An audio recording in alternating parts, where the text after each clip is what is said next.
going on, everybody? Welcome in. It's the Wager Alarm Friday Night Ticket. That's right. I'm your host, Howard Bender. With me, of course, Craig Mish. Time to start putting in those picks for the Golden Nugget Ultimate Football Challenge and the Westgate Super Contest. Craig, how are you? How's the week been? Any lines moving that you're finding a little crazy, a little out of the ordinary? A couple in the NFL and a little bit in college this time of the year. The thing is not to look for with a lot of line movement unless players are out. But the other part of it, as you know, Howard, is that it's really time for people who wager starting now to start taking a look at the weather each week, because it's going to be a factor everywhere virtually in the country where there's not a dome. And so you have to start paying attention to those things, both in the NFL and in college football. And I know where I live in Florida, we're actually expected to dip below like 80 degrees for the first time in 7 months. So not that factors in at all to our gameplay, but you could see that you'll start to see some totals in the NFL and college start coming down. And then obviously, injuries are a big part of this as well, but particularly in college football, I think that especially a couple of the lines that I've noticed is that teams are not rushing back in college some of their injured players at this point, because they realize it's toward the end of the season. And for those teams, whether they're headed to a just standard bowl game or not, it really doesn't matter. The future of these kids are going to be in play. And if you thought that you saw last year a bunch of kids sitting out bowl games, you have no idea what we're in store for this year. Not only are they going to sit out bowl games, but I think in a couple of weeks, right around Thanksgiving, we'll start looking at teams that just aren't going to be playing a lot of their starting players. So one of the games in particular in college this week, significant injury, which is why we're siding against them, and we'll get to that. And then, of course, in the NFL, it's just kind of been a wide ride here for, a couple of teams as well.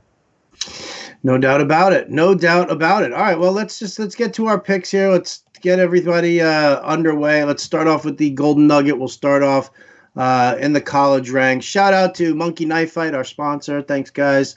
FantasyAlarm.com/monkey. Get you all those prop pick games that everybody knows and loves, and jump in on that. So FantasyAlarm.com/monkey gets you in there. So now let's get to it here. Start off, first pick that we're talking about that we're doing here, Wyoming. Sure. 5.5 point underdog to Utah State. Talk to me, Wyoming on the road. Sure. Yeah, Wyoming opened up as a 7-point underdog, and this quickly went down to about 5.5, went back to 6. 24 hours ago was at 4.5, and now I'm seeing some 5, 5.5, and 6. Utah State, Howard, has a first-round pick in their quarterback in Jordan Love, but he could be one of the most disappointing quarterbacks statistically this season in college football. What Love is going to have to do is, after this season, he is going to have a great combine to really improve his stock, because his numbers really haven't been all that good. Right now, Wyoming is in position to have one of their better seasons over the last decade. They have 6 wins. Utah State has 5. Utah State can throw the ball. Love can throw the ball. They run this up-tempo offense, but they have a really hard time stopping anybody on defense. And Wyoming has been virtually in every single game that they've played this year. It's always down to that final possession. So even though they're on the road, I really don't trust what I've seen from Utah State. It's been a disappointing season for them. A lot of people thought, and their Vegas total, I believe, was 7.5 or 8. They're probably going to go under that. Not really playing for much here toward the end of the season. They had much higher expectations. So I think Wyoming gets the job done here. Their quarterback has really come on over the last couple of weeks also. Expect a higher scoring type game. I think Wyoming can win this game outright. I see it in the 50s, like 27-24 Wyoming. Right on. All right. Next game, we're looking at Texas. They're getting 7 points, heading over to Iowa State. They're 2 teams that we've definitely dabbled in. Texas, a lot. Texas, almost every week, I feel like, right? Really? A lot. We've used Texas and gone against Texas. We've definitely used them a lot. We've definitely used them a lot. And then, we used Iowa State, or I think went against Iowa State a couple weeks ago. But tell me what you're seeing in this one. Yeah, Texas is pretty simple. Tom Herman, the head coach of Texas, is an underdog, has the best record in all of college football as a dog, and a horrible record as a favorite. And in this particular case, Texas is an underdog. I watched that game very closely against Kansas State last week. Texas does not have any problem moving the ball offensively. Their problem has been defense over the last few weeks. They had a hard time stopping Kansas State. They had a hard time stopping Kansas, but they're getting back their safety and linebacker for this game, so that should really help, starting safety and linebacker in this one. Last year, Texas was a huge favorite over Iowa State. Disappointing result there. I mean, now Texas is a 7-point underdog. Iowa State shouldn't be 7-point favorites over anybody at this point. They played much better early on in the season.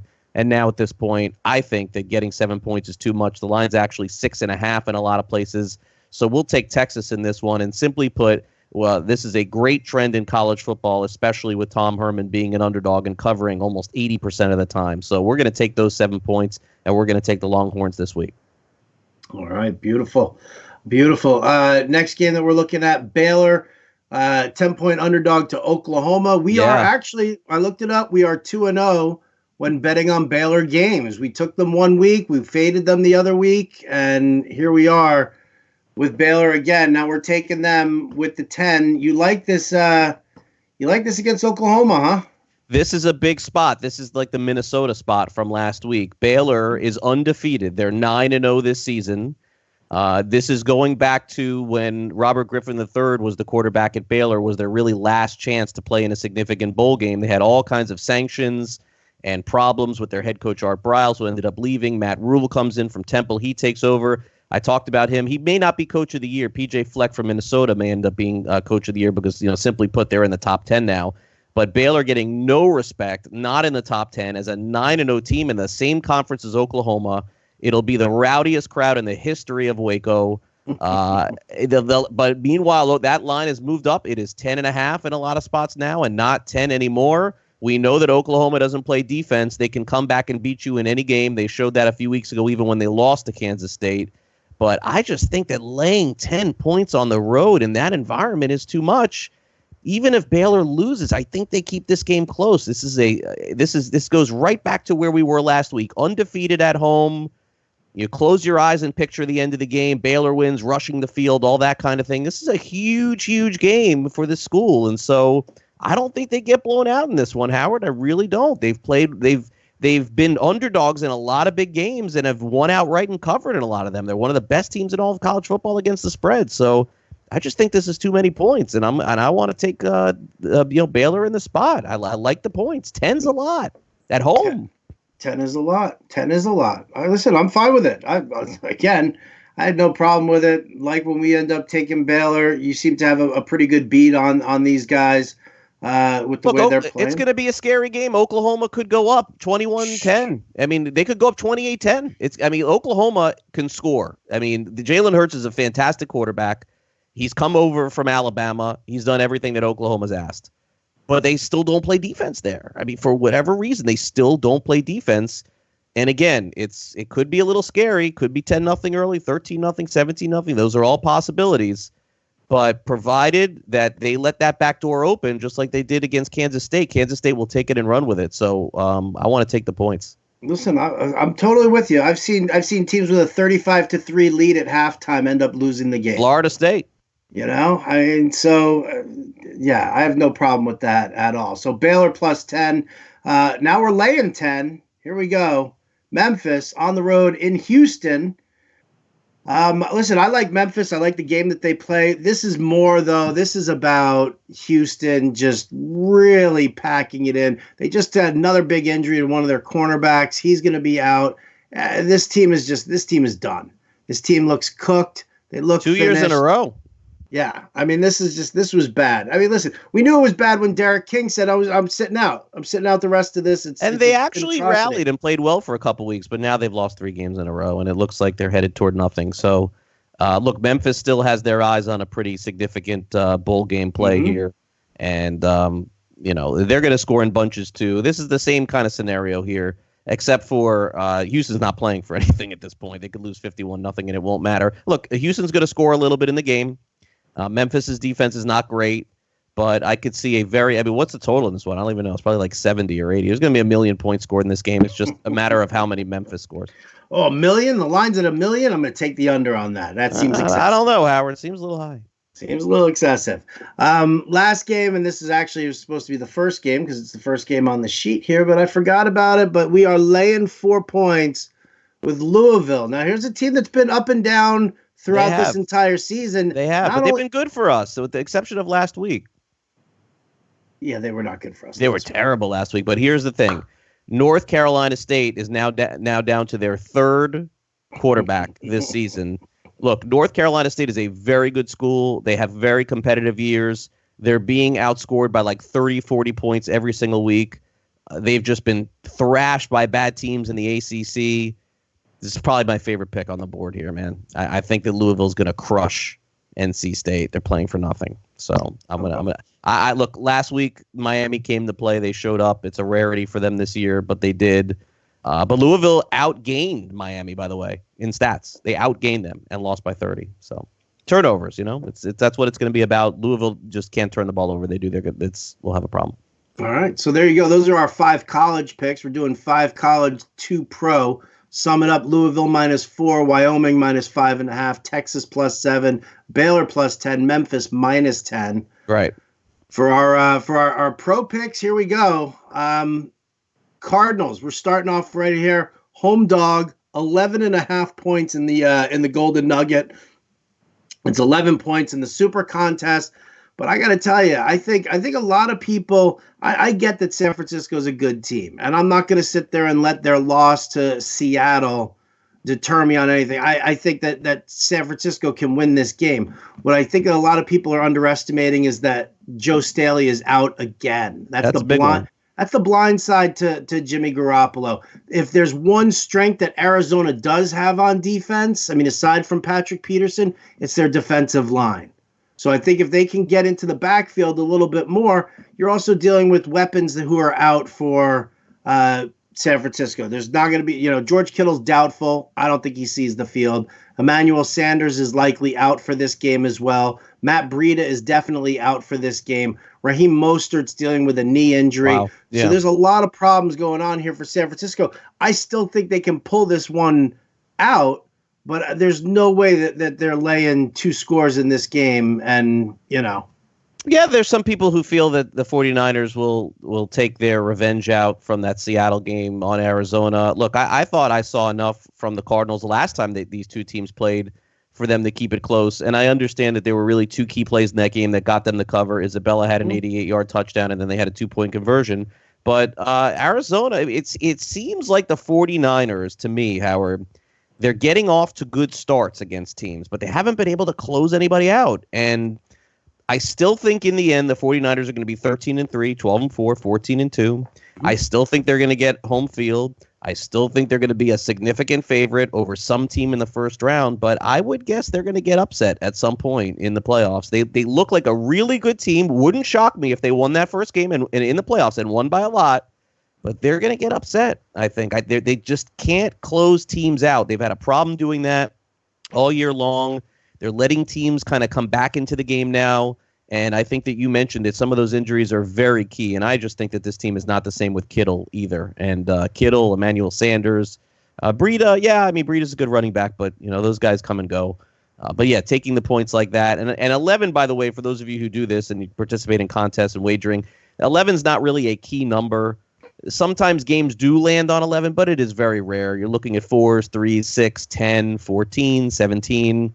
So I don't really mind an 11 or 11.5. I don't think that it would come down to that. So I like the way Arizona, by the way, they played last week against Tampa very well. They should have won that game. Murray threw an interception very late, very bad pass that he threw, where all they really needed was a field goal to tie the game. He threw a ball that was picked off by that guy, that defensive back on Tampa that's been getting burned all year long, 35 or 25, whatever his name is. So, so we'll take the points here. And look, can Arizona win the game? Sure. Probably unlikely, but it does seem like too many points. Yeah, definitely too many points to make. Next one here is a game that actually you proposed, and I said, listen, I'm totally fine with it because this is beyond the toilet bowl. This is Jets Redskins, and we're going to take the Jets on the road. On the Jets, yeah, with the points. Talk to me. Yeah. Look, I mean, for me, when I look at this thing, where is the quarterback advantage? It's definitely on the Jets. Definitely on the Jets. The offensive line advantage is also on the Jets. With Trent Williams there, it's a different story. The running back advantage, I don't care that Geis is back. It's definitely on the Jets. The receiver advantage, McLaurin's a good receiver, but I like the Jets receivers better too. Defensively, Washington has the advantage. I get it. Washington has the advantage, probably defensively. But I really think that this is a low-scoring game that Darnold to Crowder should be enough to get it done. And I don't get why Washington is a favorite in this game. That's why it scares me a little bit. I don't think the points are going to factor into this thing. I really don't. But Washington is not playing to win. The Jets just said that their coach is going to be back next year. So obviously they're still going to try, I think. And yeah, I mean, not a lot really to this, except for it's just one of those, I think the wrong team is favored in this one. I think I would have thought that on Sunday morning we'd be looking at this and the Jets would be 1-point favorites, but the line has actually moved up to Washington -2. So needless to say, I hate wagering on these kind of games, but this stuck out at me as a game that I just think that the Jets are a better team. And not much better, but they're better. I mean, no, they're not much better, but they are definitely better. And there are a couple of key points there. Darius Geist doesn't matter. Him, Adrian Peterson in some sort of rotation. Jets are giving up fewer than 90 yards per game on the ground. 3 yards per carry average against them. So their ground game. Listen, they've stopped Saquon Barkley. They've stopped Ezekiel Elliott. So am I worried about Geist? No.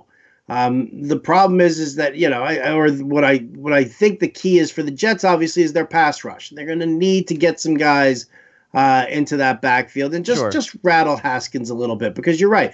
McLaurin is a good, solid guy, but they really don't have anybody else. On the Jets side, you said Jamison Crowder. Listen, who doesn't? I love a revenge game narrative. Of course. Always. But think about this for a minute. If you want to consider Miami and Washington more or less the same team, okay? Mm-hmm. Washington, when they played Miami, it went right down to the final play of the game, right? Everybody remembers that 2-point conversion failed. I don't think you could say that Washington was better than Miami, but the Jets were 3-point favorites or 4-point at Miami, right? And now they're underdogs at Washington, more or less the same game, same team. What has changed? Because they got the crap slapped out of them over on. But that shouldn't by Miami. You can't look at the past and predicate the future in the NFL. It's not possible. It just doesn't work like that. But see, here's the thing, though. You're talking about a team that, when they went down to Miami, the team was already sitting there at the trade deadline. They tried to trade Jamal Adams. They tried to trade Bell. They tried to trade. Who was the other guy? There was another guy that they were trying to deal. They had just dealt Leonard Williams. So automatically, the Jets are sitting there and they're just getting rid of players. And they're saying that, listen, this is just, we're trying to fire sale right now. Oh, it didn't work. All right, well, you guys come with us. Now the Jets traveling down to Miami without caring at that point. That's one thing. The fact that Gase is going to stay, I don't know. I don't know how much, like when you talk about a team. No, I don't know that that's a huge factor. I mean, I could say it's the opposite, maybe. If they don't want to play for him, then they quit and then they would lose to Washington. That would really be a strong indictment against him. But what have the Redskins shown in any game this season outside of the first game of the year? The whole season. The whole year.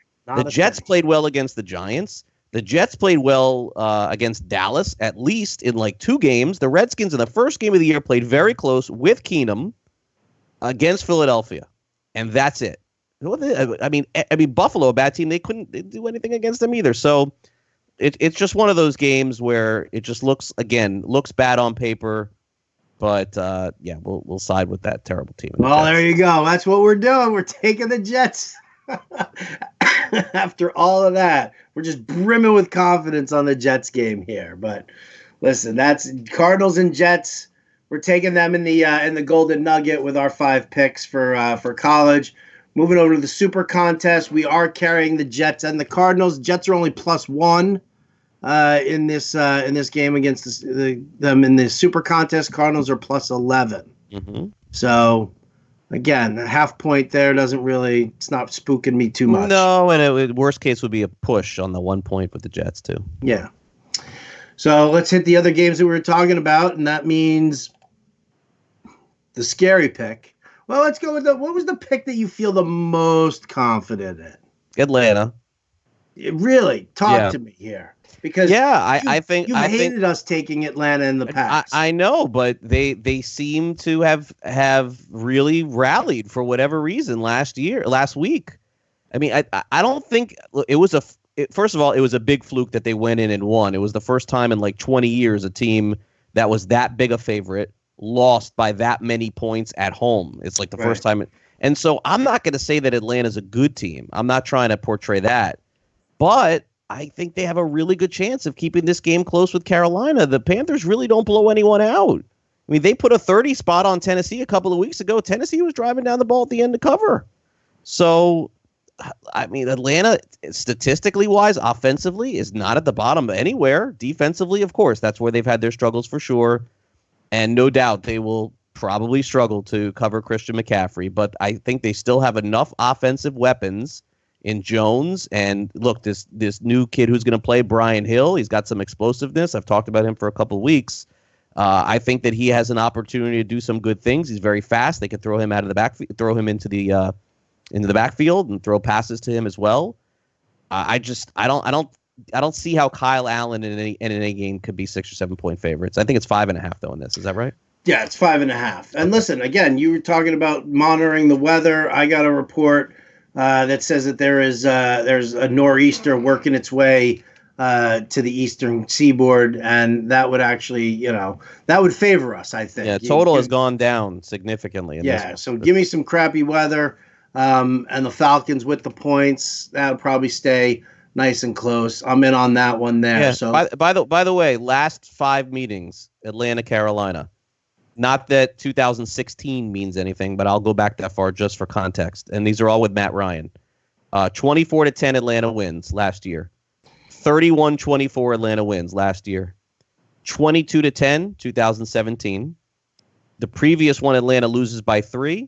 And then in 2016, Atlanta wins 33-16. So their last 5 meetings, Atlanta has won and covered. And in their lone loss, they covered as well. 5-0, straight up, and against the spread in their last 5 meetings. There you go. All right. Falcons it is. Falcons it is. Falcons it is. So never thought I'd say that. Falcons it is. Jets it is. 2 weeks ago, I would have said, yeah, we're going to take the Falcons. Right, yeah, we're taking the Falcons and the Jets. Like, we might as well take Minnesota just for the trifecta. We have look, the underdogs are still covering at an incredible rate every week in the NFL. You got to stick with it. You can't go away from it. You start laying these points, it ain't happening. Look at every game virtually in the NFL. They're all the dogs. This is happening every single week. Well, Falcons, Jets, Cardinals, all dogs. Here we go.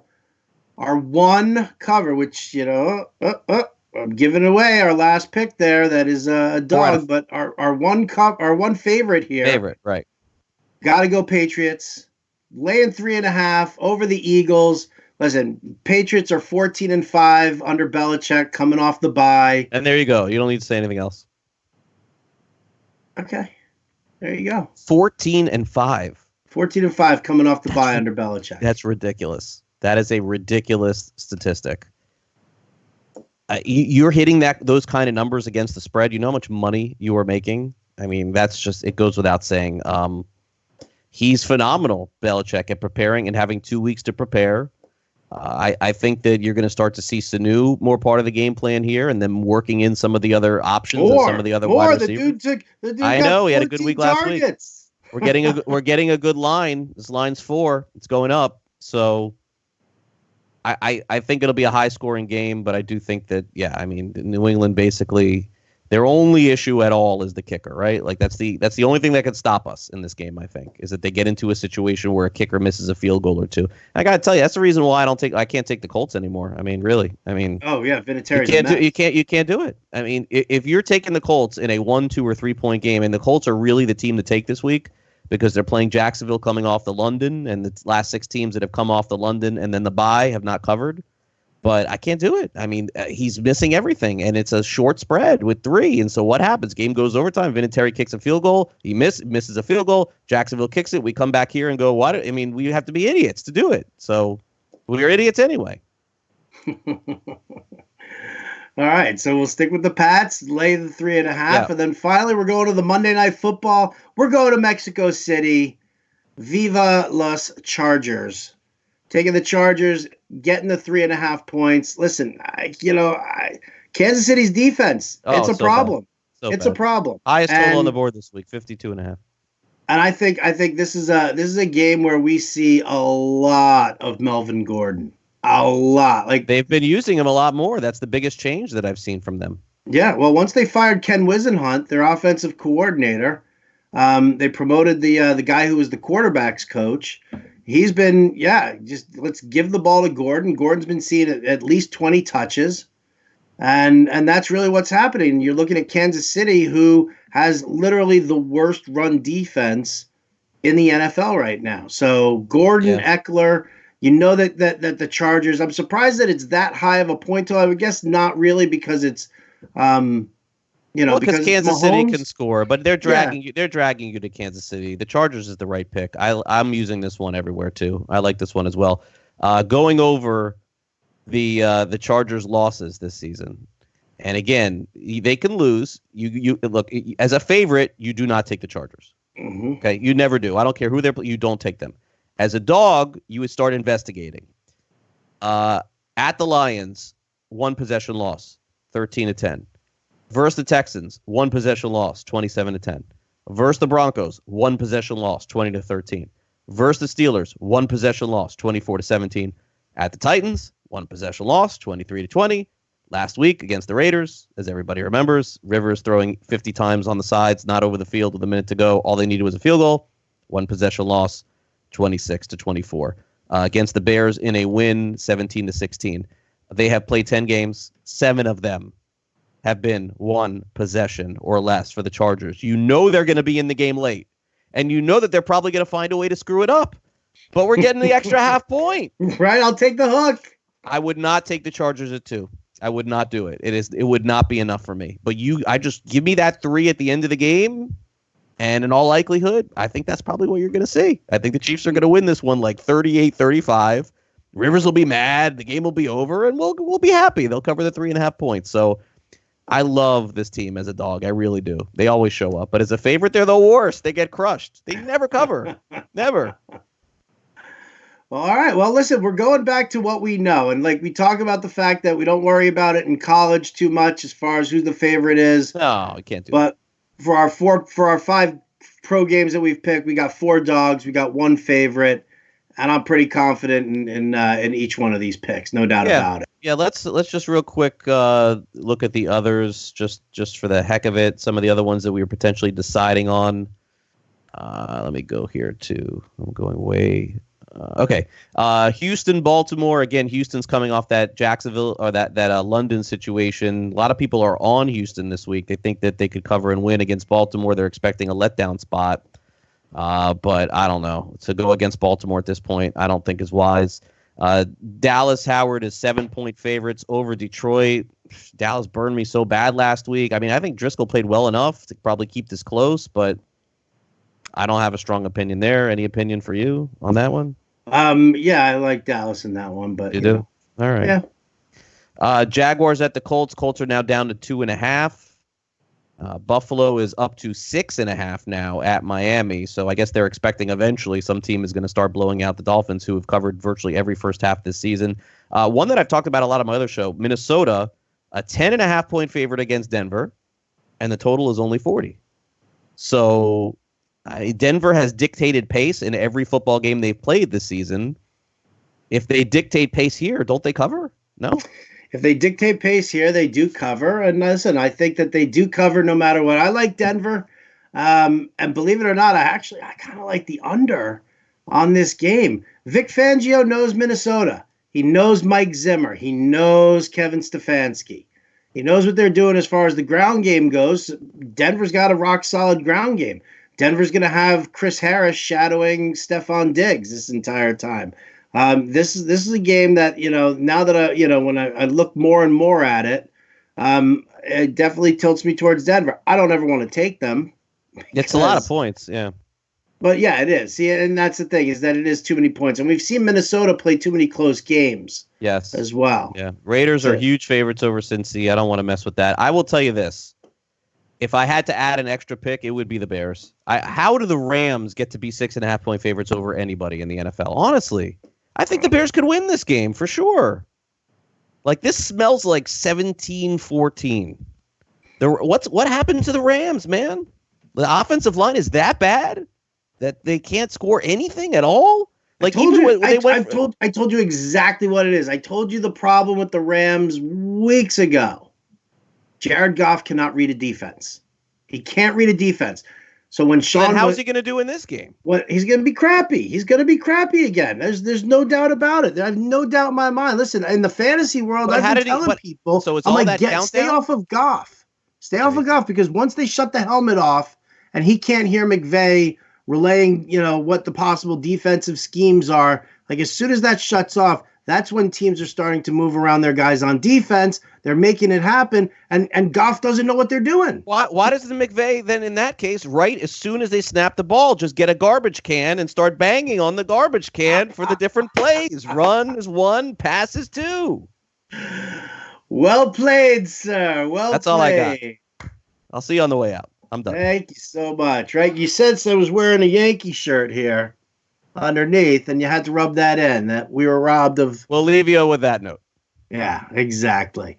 We don't want to get Matt Sells, our producer, all riled up, because that'll get even uglier. That is even uglier. That is true. So that is going to do it for us. Sum it up here: Golden Nugget, Louisville, Wyoming, Texas, Baylor, Memphis, taking the Arizona Cardinals and the Jets in the Super Contest.